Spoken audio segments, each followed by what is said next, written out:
येणाऱ्या 25 जुलै रोजी आहे देवशयनी एकादशी म्हणजेच आषाढी एकादशी, पंढरपूरची वारी.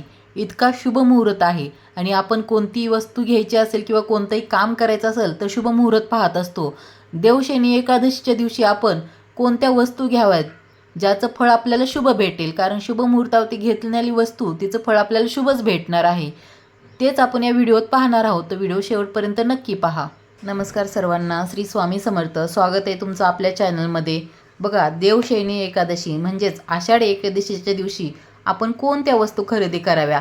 बघा, एवढा शुभ मुहूर्त आहे आणि आपल्या देवघरामध्ये किंवा आपल्या घरामध्ये जर काही वस्तू घ्यायची असेल तर ती शुभ ठरणार आहे या दिवशी खरेदी केल्यानंतर. म्हणून आपण काही वस्तूंची खरेदी करायची आहे. जर आपल्याकडे नसतील तर या दिवशी आपण अवश्य त्या वस्तू घ्याव्यात. आपण इतरत्र कुठेही गेलो तर काही दिसलं तर घेतो, पण असा शुभ मुहूर्त असेल तर या दिवशी आपण आवर्जून काही वस्तू आणायच्या आहेत. त्यातमध्ये बघा, सर्वात महत्त्वाचं म्हणजे तुळस. आपण या दिवशी आपल्याकडे जर तुळस नसेल तर आवर्जून विकत आणू शकता.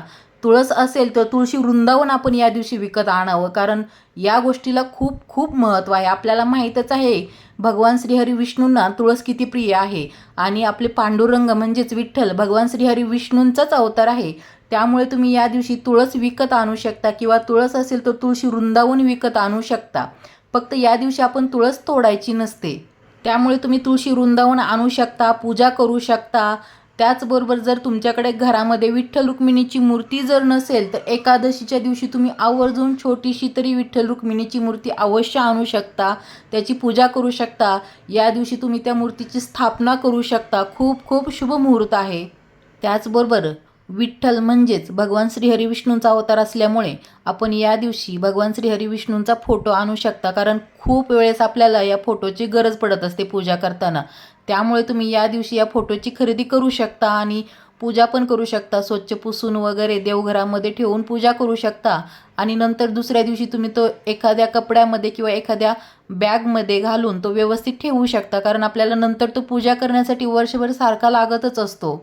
भगवान श्रीहरी विष्णूंचा फोटो घेऊ शकता. त्याबरोबर तुम्ही माता लक्ष्मीची मूर्ती पण खरेदी करू शकता. जर तुमच्याकडे माता लक्ष्मीची मूर्ती नसेल तर आपल्या देवघरामध्ये ठेवण्यासाठी माता लक्ष्मीची मूर्ती घेऊ शकता किंवा बाळकृष्णाची मूर्ती आपल्याकडे जर नसेल तर बाळकृष्णाची मूर्ती तुम्ही अवश्य या दिवशी खरेदी करू शकता आणि अभिषेक वगैरे करून त्या मूर्तीची आपण स्थापना करू शकतो देवघरामध्ये. म्हणजे ज्या अशा वस्तू आहेत देवघरासंबंधीच्या, त्या कोणत्याही वस्तू तुम्ही या दिवशी खरेदी करू शकता. तुमच्याकडे जर देवघरामध्ये स्वामींची मूर्ती नसेल तर तुम्ही या दिवशी स्वामींची मूर्तीसुद्धा खरेदी करू शकता. पण तुम्ही कोणतीही मूर्ती खरेदी केली तर या दिवशी तुम्हाला अभिषेक करूनच देवघरामध्ये स्थापना करायची आहे मूर्तीची. अशीच मूर्ती विकत आणून देवघरामध्ये ठेवायची नाही आहे.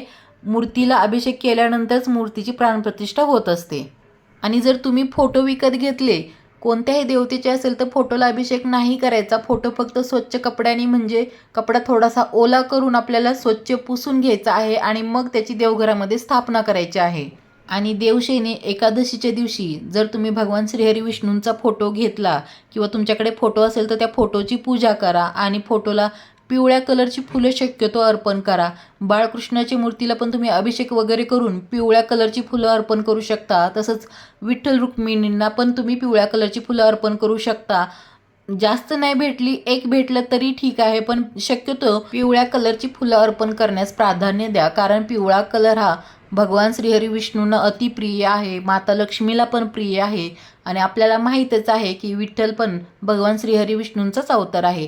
त्यामुळे पिवळ्या कलरला खूप महत्त्व आहे. आणि या दिवशी आपण दान धर्म करण्याला पण प्राधान्य द्यायचं आहे. बघा, नुसता उपवास करणं किंवा नुसती देवपूजा करणं म्हणून देव पावत नाही आहे. एखाद्या भुकेलेला त्याच्या वेळेस काहीतरी आपल्याकडून दान होतं हे पण महत्त्वाचं आहे, किंवा गरजू व्यक्तीला आपण काहीतरी दिलं याचं जे समाधान आहे ते उपवास करण्यापेक्षा किंवा देवपूजा करण्यापेक्षा मोठं आहे.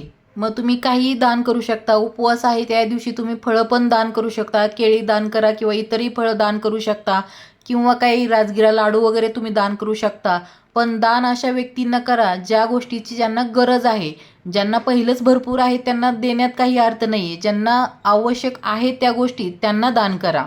चला तर मग, व्हिडिओ अतिशय छोटा होता पण महत्त्वाचा होता. व्हिडिओ आवडला असेल तर व्हिडिओला लाईक करा, कमेंट करा आणि चॅनलला अजून सबस्क्राईब केलं नसेल तर चॅनलला सबस्क्राईब करा.